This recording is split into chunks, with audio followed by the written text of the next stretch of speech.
ضرورت پیش آ جائے تو ضرورت کے بقدر باتیں کی جائے، اپنی زندگی کو بہت ہی پاک و صاف رکھا جائے۔ ازواج مطہرات کو جو احکامات دیے گئے تھے ان احکامات کو جو قرآن کریم کی روشنی میں اللہ تعالیٰ نے ازواج مطہرات کو جو احکامات دیے ہیں اللہ کے کلام کی روشنی میں ان احکامات کو سمجھنے کی کوشش کی جائے۔ وقرن فی بیوتکن، اپنے گھروں میں وقار کے ساتھ رہو، قرار کے ساتھ رہو۔ اللہ تعالیٰ نے ہمارے لیے جو میدان عمل دیا ہے اس میدان عمل میں ہم بہتر سے بہتر کارکردگی اللہ کو دکھائیں گے، اور اللہ کیا مرد اور عورتوں میں کوئی فرق نہیں۔ مرد نیک کام کرے گا تو اسے ڈبل ملے گا، عورت نیک کام کرے گی تو اسے سنگل ملے گا، ایسی کوئی تفریق نہیں۔ فاستجاب لهم ربهم انی لا اضيع عمل عامل منکم من ذکر او انثى بعضکم من بعض۔ اللہ نے لوگوں کی دعائیں قبول فرمائی، یہ اعلان فرماتے ہوئے کہ تم میں سے جو بھی نیک کام کرے گا، چاہے مرد ہو چاہے عورت ہو، اللہ کسی کی نیکی کو ضائع نہیں کرے گا، اور تم سب کے سب آپس میں ایک ہو۔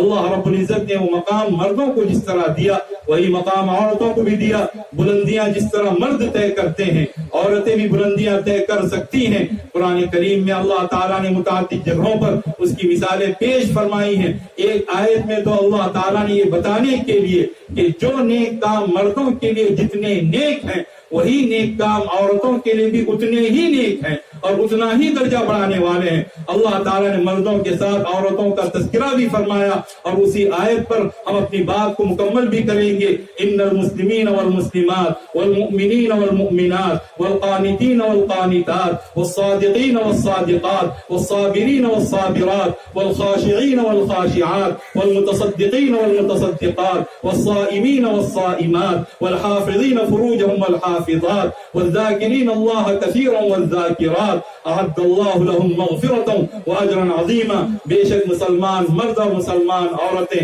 مومن مرد اور مومن عورتیں، بے شک طاعت میں لگنے والے مرد اور طاعت میں لگنے والی عورتیں، بے شک صبر کرنے والے مرد اور صبر کرنے والی عورتیں، بے شک سچ بولنے والے مرد اور سچ بولنے والی عورتیں، بے شک صبر کرنے والے مرد اور صبر کرنے والی عورتیں، بے شک خشوع اختیار کرنے والے اللہ کے دربار میں جھکنے والے مرد اور اللہ کے دربار میں جھکنے والی عورتیں، بے شک روزہ رکھنے والے مرد اور روزہ رکھنے والی عورتیں، بے شک اپنے شرمگاہوں کی حفاظت کرنے والے مرد اور اپنی حفاظت کرنے والی عورتیں، بے شک اللہ کو بہت زیادہ یاد کرنے والے مرد اور اللہ کو بہت زیادہ یاد کرنے والی عورتیں۔ اللہ نے سب کے لیے بہت عظیم الشان مغفرت تیار کر رکھی ہے، اور اللہ تعالیٰ نے غیر معمولی اجر تیار کر رکھا ہے۔ کوئی تفریق اللہ تعالیٰ نے نہیں رکھی۔ ہم درجات پر درجات اپنے بلند کر سکتے ہیں، اللہ کا قرب پا سکتے ہیں، لیکن اللہ تعالیٰ نے ہماری جو ذمہ داریاں ہمیں بتائی ہیں معلوم کر لی جائیں، اور ہر عورت یہ طے کر لے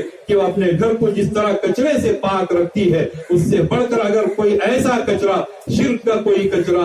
اور بدعات کا کوئی کچرا یا بے حیائی کا کوئی کچرا، بلکہ بے حیائی کے لیے کچرے کا لفظ نہیں، اس کے لیے گو یا گوبر کا لفظ استعمال کرنا چاہیے، اس طرح کی کوئی چیز، اور اس کے علاوہ جتنی کوئی کمیاں ہو سکتی ہیں، خدا نخواستہ خدا نخواستہ خدا نخواستہ اگر ہمارے گھر میں اس کا کوئی ذرہ بھی پایا جا رہا ہو، ہمارے لیے گویا پانی کا گھونٹ لینا حرام اور ہمارے لیے رات کی نیند حرام سمجھے، ہم ان تمام سے اپنے گھر کو پاک رکھیں گے۔ ہمارا گھر ایمانی گھر ہوگا، اسلامی گھر ہوگا، قرآنی گھر ہوگا، وہاں اللہ کی آیات تلاوت کی جائیں گی، وہاں اچھی باتیں بیان کی جائیں گی، وہاں امر بالمعروف کا کام ہوگا، وہاں نہی عن المنکر کا کام ہوگا، ہم خود بھی پاکیزہ اور پاک و صاف رہیں گی، اور ہم اپنے اولاد کو بھی پاکیزگی کے راستے پر ہم ڈال دیں گے، اور ہمارے گھرانے کی مثال ایک چراغ کی ہوگی۔ کون جان سکتا ہے اللہ کا کوئی بندہ نیک ارادہ کر لے اللہ تعالیٰ سے کہاں تک پہنچا دے، کون جان سکتا ہے؟ وہ تو رب العالمین ہے، وہ ہم تمام کا رب ہے، اس کی کسی سے کوئی رشتہ داری نہیں۔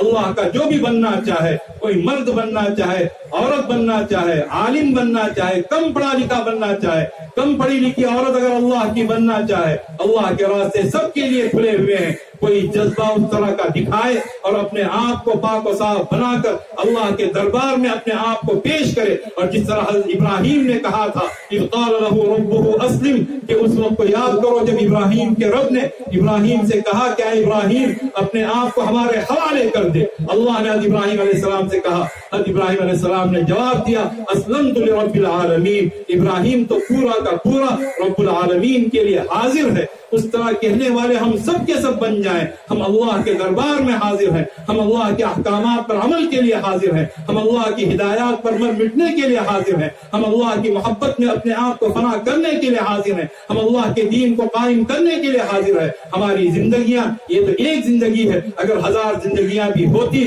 وہ اللہ کے لیے قربان ہوتی. اس طرح کا جذبہ رکھا جائے اور ہر ایک گویا اس آیت کو, اس آیت کے اس ٹکڑے کا ورد کرتے ہوئے جائے, اسلمت لرب العالمین, میں پروردگار کے سامنے پورا کا پورا حاضر ہوں, میں نے اپنے آپ کو پروردگار کے حوالے کر دیا. جو اللہ چاہے گا وہ ہوگا, وہ ہماری طرف سے بھی ہوگا, ہمارے گھرانوں میں بھی ہوگا, اور جو اللہ نہیں چاہے گا وہ نہیں ہوگا. نہ خود ہم وہ کام کریں گے, نہ ہمارے گھر میں وہ کام ہوگا, نہ ہم اپنی اولاد کو کام کرنے دیں گے. ہم اپنے گھروں کو پاک و صاف بنائیں گے, ایمانی گھر بنائیں گے, اسلامی گھر بنائیں گے, اور اس کی حیثیت ایک چراغ کی ہوگی. ایک چراغ روشن ہوتا ہے, اللہ اگر چاہے گا ہزاروں چراغ روشن ہو سکتے ہیں. ہم اس کا عہد کریں کہ اپنے گھروں کو جس طرح ہم لائٹنگ سے اور اپنے گھروں کو بجلی کے کنکوؤں سے ہم آراستہ کرتے ہیں, وہ تو کھٹ سے بٹن دبا دیا بند بھی ہو جاتے ہیں, لیکن ہم ایسے نور سے, ایسی روشنی سے, ایسے چراغ سے اپنے گھروں کو منور کریں گے جو اللہ کا روشن کیا ہوا چراغ ہوگا, اور جسے اللہ روشن کرتا ہے وہ چراغ کبھی بجھ نہیں سکتا. اس طرح کی روشنیاں ہم اپنے گھروں میں عام کرنے کی کوشش کریں گے, اور اپنی اولاد کی سچی تربیت کریں گے, اور ان کے لیے اچھے ماں باپ بنیں گے, ان کے لیے ہمیں مثالی ماں باپ بنیں گے. انسان اگر کوشش کرے گا, محنت کرے گا, جذبہ رکھے گا, اللہ کی طرف سے راستے کھولے جائیں گے. اللہ سے دعا ہے, دعا کرنے والا اپنے لیے بھی دعا کرتا ہے, اس پورے علاقے کے لیے دعا کرتا ہے, اور یہاں جتنی خواتین, میری مائیں, بہنیں اور بچیاں اور بیٹیاں آئی ہوئی ہیں, ان تمام کے لیے دعا کرتا ہے کہ اللہ تعالیٰ ہر ایک کو روشن چراغ بنائے, جس کے نتیجے میں وہ خود بھی منور ہو, اور اللہ نے چاہا تو پھر اس کی روشنی دور دور تک پھیلے. اللہ تعالیٰ ہمارے یہاں آنے کو قبول فرمائے, ہمارے یہاں آنے اور جانے کو اللہ تعالیٰ مدخل صدق اور مخرج صدق فرمائے, اور آپ حضرات کے قیام کو اللہ تعالیٰ قیام صدق فرمائے. وآخر دعوانا ان الحمد للہ رب العالمین.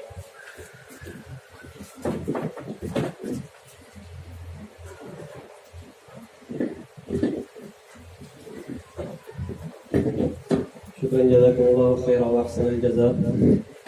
ہم حضرت مولانا کا تہہ دل سے شکریہ ادا کرتے ہیں کہ انہوں نے حقیر سی دعوت پر